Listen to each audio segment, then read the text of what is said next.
नमस्कार दोस्तों, एक बार फिर से स्वागत है आपका हमारे यूट्यूब चैनल ईवाई पर। दोस्तों, एशिया कप स्टार्ट होने वाला है और ऐसे में बीसीसीआई ने एक बहुत बड़ा फैसला लिया है कि वो एशिया कप बिना टाइटल स्पॉन्सर के खेलेगी। 28 अगस्त को बीसीसीआई के इंटरनल अध्यक्ष राजीव शुक्ला की अगुवाई में एक मीटिंग रखा गया, जिसमें उन्होंने साफ कर दिया कि एशिया कप को देखते हुए एशिया कप की जल्दीबाजी में बीसीसीआई या टीम कोई भी टाइटल स्पॉन्सर की जल्दीबाजी नहीं करेगी, कोई भी डील साइन नहीं करेगी।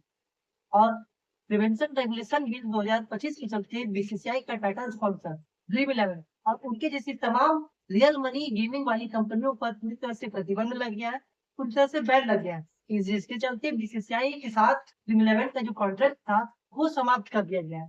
ड्रीम इलेवन ने 358 करोड़ का डील 2023 में बीसीसीआई के साथ साइन किया था, जो साल 2026 के लिए था, लेकिन वो कॉन्ट्रैक्ट एक साल पहले 2025 में समाप्त कर दिया गया। और ऐसे में अब बीसीसीआई को एक नए स्पॉन्सर की तलाश है।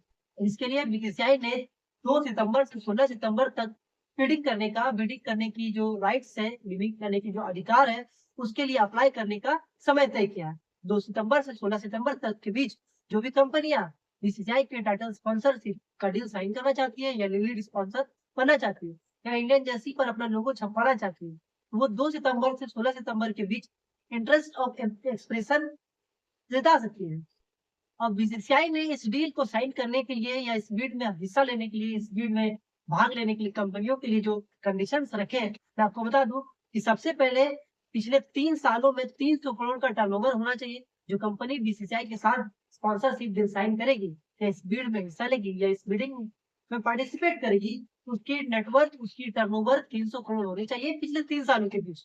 इसके अलावा बीसीसीआई के साथ कोई भी नियम का मतभेद नहीं होना चाहिए। बीसीसीआई की जो नियमावली है उसको पूरी तरह से फॉलो करना चाहिए।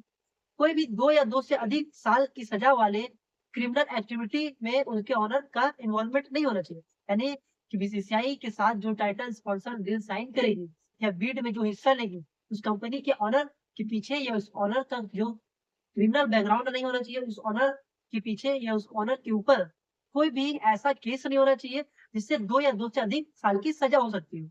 उसके अलावा ऐसी कंपनियां जो सरोगेट्स कंपनियों के साथ रिलेशन रखती है, सरोगेट्स कंपनियों के साथ संबंध रखती है, वो कंपनियां भी इस बिड में हिस्सा नहीं ले सकती। वो कंपनियां भी इस बिड को साइन नहीं कर सकती। तो अल्कोहल, टबैको वाली कंपनियां बिल्कुल तरह से बैन है।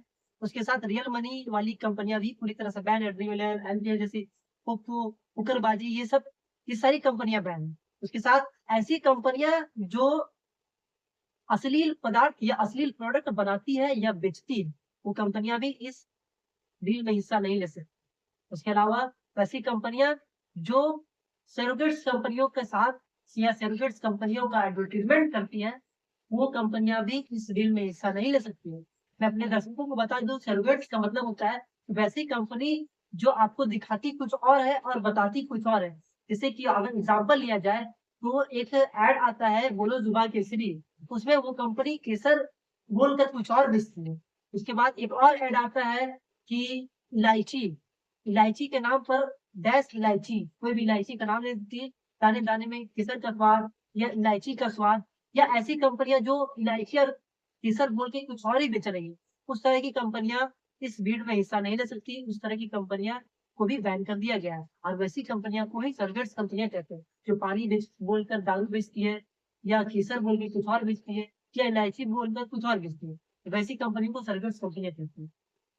इन सभी कंडीशनों के अलावा, इन सभी कंडीशनों के साथ बीसीसीआई ने जो बिडिंग की बेस प्राइस रखी है, वो है 1.5 करोड़ प्रति मल्टीलैटरल मैच के लिए और 3.5 करोड़ प्रति बायलैटरल मैच के लिए। जो कंपनियां बिड साइन करेगी, वो बायलैटरल मैच के लिए 3.5 करोड़ रुपया देगी प्रत्येक मैच के लिए, और जो कंपनियां मल्टीलैटरल के लिए मैच बिड साइन करेगी, वो 1.5 करोड़ रुपया देगी। और ये मैं आपको दर्शकों को बता दूं, जिनको ये प्राइस कम या बहुत ज्यादा लग रहा है, तो ये सिर्फ एक बेस प्राइस है, मैं आपको बता दूं। इसके बाद अगर बिडिंग होती है तो ये प्राइस ऊपर भी जा सकती है, ये पैसा, ये अमाउंट और भी बढ़ सकता है दोस्तों। वेल, आपको क्या लगता है दोस्तों, कौन सी कंपनी इस बार टीम इंडिया की टाइटल स्पॉन्सर बनेगी, या कौन सी कंपनी का लोगो आप टीम इंडिया की जर्सी पर देखना चाहते हैं? पहले इस वीडियो में बस इतना ही। स्पोर्ट्स जगत के ऐसे अपडेट्स को जानने के लिए बने रहे हमारे साथ टीवाई अपडेट्स पर। धन्यवाद।